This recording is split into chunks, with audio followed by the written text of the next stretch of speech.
జరిగింది. మరి మేము చర్చించుకున్నదంతా రేపు మీటింగ్ గురించి. మీటింగ్ ఎంతమంది వరంగల్ నుంచి జనం వస్తారు, మీ కాన్స్టిట్యున్సీ నుంచి ఎంతమంది జనం వస్తారు అని వారు అడగడం మొదటిసారి నేను కలిసింది. ఎందుకంటే మరి మీ అందరికీ తెలుసు, నాకు గాంధీ భవన్కి వస్తే ఇన్ఛార్జ్ ఇంతవరకు పోయిన ఇన్ఛార్జ్ ఇద్దరు కూడా కలవలే.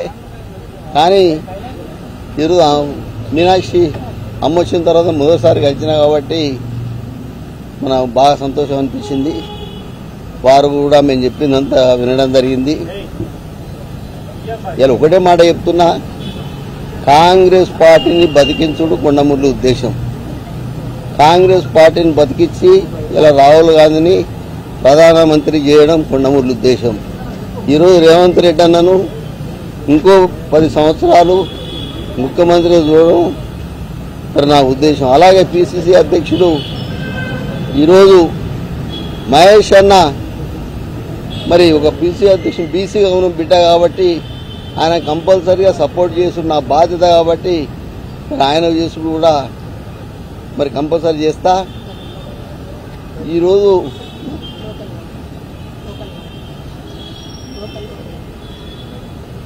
అలాగే మీరందరూ ఒకటే ఆలోచించండి, ఎప్పుడైనా కూడా పని చేసేటప్పుడు ముందు 2 రౌతులు వేస్తారు. అది మీకు తెలుసు. మీకు వ్యవసాయం చేసిన కొండమురళికి తెలుస్తుంది. ఎందుకంటే నడిచే ఎత్తునే కొంచెం పొడుస్తారు,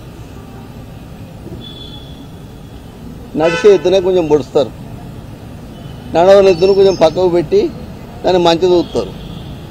ఆ ఎత్తు అనుకుంటుంది పాపం నన్ను బాగా చూస్తుండు అని.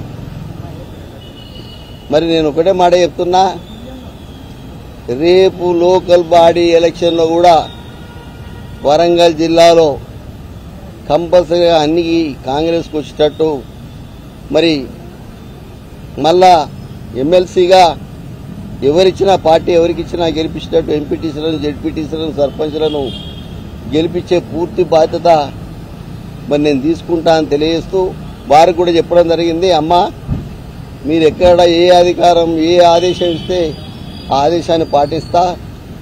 మరి నాకు ఈరోజు వైఎస్ రాజశేఖర రెడ్డి గారి దగ్గర నుంచి ఇప్పటి వరకు మరి నిబద్ధతతో పనిచేస్తుంది కాబట్టి మీరు కంపల్సరిగా మమ్మల్ని ఉపయోగించుకోవాల్సిన బాధ్యత ఉంది అని చెప్పి వారికి చెప్తే కంపల్సరిగా మేము ఉపయోగించుకుంటాం.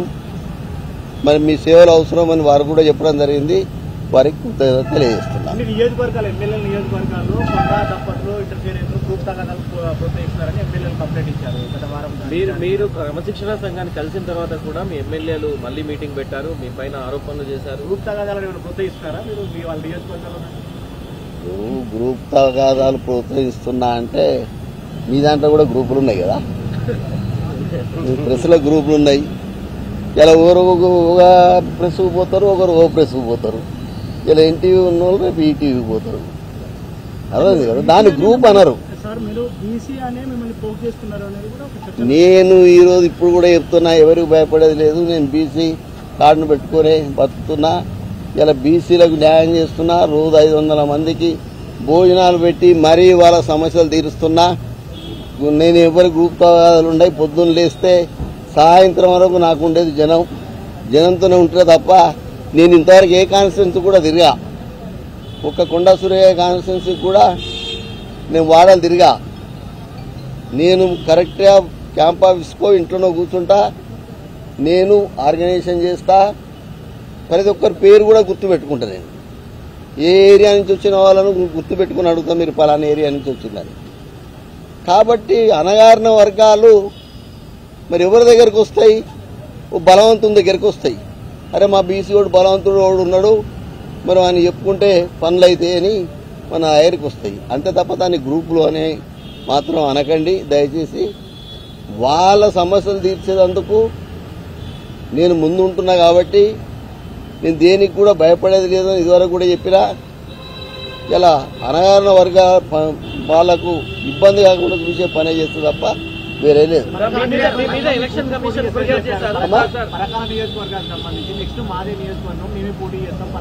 ఎవరన్నారు? ఎవరన్నారు? మీ డాక్టర్ ఇన్స్టాగ్రామ్ లో అప్డేట్ చేసుకున్నారు. మేము ఒకటే మాట చెప్తా, డాక్టర్ వైఎస్ రాజశేఖర రెడ్డి గారు మాకు ఒకటే మాట చెప్పిండు, నేను బుల్లెట్ ప్రూఫ్ కారులో తిరుగుతా, కొండా సూర్య ఒక కారులో తిరుగుతుంది, కొండా సుష్మితా పటేల్ ఒక కారులో తిరుగుతుంది. ఎవరి ఆలోచనలు వాళ్ళకు ఉంటాయి, ఎవరి ఆలోచనలు వాళ్ళకు ఉంటాయి. ఆలోచనలు మేము షేర్ చేసుకునే పద్ధతి మాకు ఉండదు. వారి ఆలోచన ఉంది, వారి మంత్రి పదవి ఉంది. ఇప్పుడు ఫారెస్ట్ గురించి మాట్లాడినప్పుడు నేను వారి దగ్గర పోయి నువ్వు ఇది చేయి ఫారెస్ట్లో, మరి ఇప్పుడు కోయలకో గుత్తి కోయలకో న్యాయం చేయకుండా ఉండవని చెప్పొద్దు కదా, కంపల్సరీ న్యాయం చేయాలని కూడా ఇప్పుడు చెప్పిన నేను. అదే పద్ధతిలో ఎవరి ఆలోచన వాళ్ళకు ఉంటుందన్నా. ఇలా ఒక కుటుంబంలో అందరు కుటుంబాలకే చెప్పాలని రూల్ లేదు. మా అన్న ఉన్నాడు, మరి మా అన్న చెప్పినట్టు మా అన్న కూడా మా కుటుంబంలో ఒక సత్యం సార్ అని మా కుటుంబంలో ఒక భాగం. ఆయనే మీటింగ్లోకి పోతాడు, మొదలు కూర్చుంటాడు ఆయన, ఈయన ఎవరు ఆయన అడుగుతాడు. ఎందుకంటే ఎవరెవరు అనుకునేది సాయంత్రం వచ్చి మళ్ళీ నాకు చెప్తారు, అంతే తప్ప మరి మా పాప అనుకునేది నాకేం తెలుస్తుంది. లండన్ నుంచి వచ్చింది, అసలు నేను నిన్ననే వచ్చినా, మరి ఇంకా మా మనవరాలతో కూడా మాట్లాడలేదు. మరి మా మనవరాలు నేను అమ్మ అని పిలుస్తా. మరి సుష్మితా పటేల్ ఏమున్నది అంటే వంచనగిరి మాది, అంటే గీజుగొండ మండలం పరకాల్లో ఉంది. 15 ఏళ్ళు రేఖమ్మ గారు ఎమ్మెల్యే. ఆ ఊర్లో గుట్టలు పుట్టలు అన్నీ కూడా నాకు తెలుసు, నా బిడ్డకు తెలుసు. ఆ తొందరపడి అన్నదో తొందరపడకన్నదో నాకైతే తెలియదు. కాదండి, ఆమె ఇద్దరు కొండా మురళి కొండా సురేఖ దంపతుల కూతురు. మాలో ప్రవహించేది రాజకీయ రక్తం, ప్రజాసేవ మా ఆలోచన. అది దానికి వంశపారపర్యంగా రావడంలో తప్పు లేదు, అది ఎక్స్పెక్టేషన్ పెట్టుకోవడంలో తప్పు లేదు.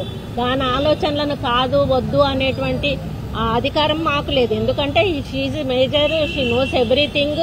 తన ఫ్యూచర్ ఏందో తను సెలెక్ట్ చేసుకునే అధికారం తనకున్నది. కాబట్టి ఆ ఉద్దేశంతో తను పెట్టుంటది. కాబట్టి దాన్ని క్వశ్చన్ చేసే అధికారం మాకు లేదు. భవిష్యత్తులో పార్టీ ఏ నిర్ణయం తీసుకున్నా దానికి కట్టుబడి ఉంటాం. కానీ షీఈ్ ఎక్స్పెక్టింగ్, తను ఎక్స్పెక్టింగ్ అని చెప్పి పెట్టుకుంది, దాంట్లో తప్పేం లేదని.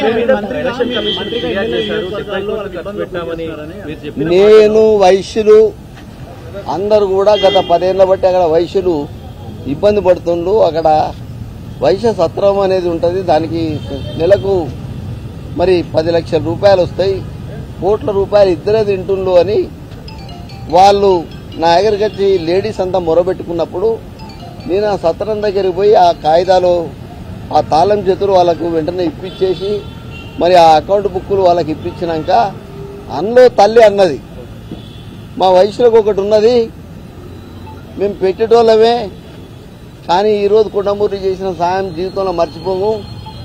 ఎలక్షన్లలో ఎప్పుడైనా సాయం చేస్తామంటే నేను జోకులే చెప్పిన. కానీ కొండ సూర్యకి ఉన్నది ఎక్కడ ఉన్నారే, అది ఉంది, గోడౌన్ ఉంది. కొండమూరికి ఒకటే ఇల్లు ఉన్నది వంచనగిరిలో, ఒక్కటే నంబర్ 1 ఇల్లు నాదే. అర్థమైంది కదా.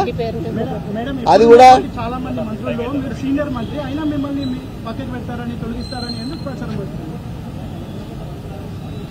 దాని మీద నేనేం కామెంట్ చేయదలుచుకోలేదు. ఎందుకంటే నాకు ఇచ్చిన శాఖ మీద నేను దృష్టి సారించి ఎక్కడ కూడా మరి రూల్స్కి అగేన్స్ట్ గా నేను వెళ్లకుండా రూల్స్ ఫాలో అవుతూ నా డిపార్ట్మెంట్ నేను ముందుకు తీసుకుపోతా ఉన్నాను. నా డిపార్ట్మెంట్ లో నేను ఒక మంచి పేరు తెచ్చుకోవాలనేటువంటి ఉద్దేశంతో పనిచేస్తా ఉన్నాను. మరి దానికి వేరే ఎవరైనా వక్రీకరించి దాన్ని కామెంట్ చేస్తే దానికి నేను బాధ్యురాలిని గాను.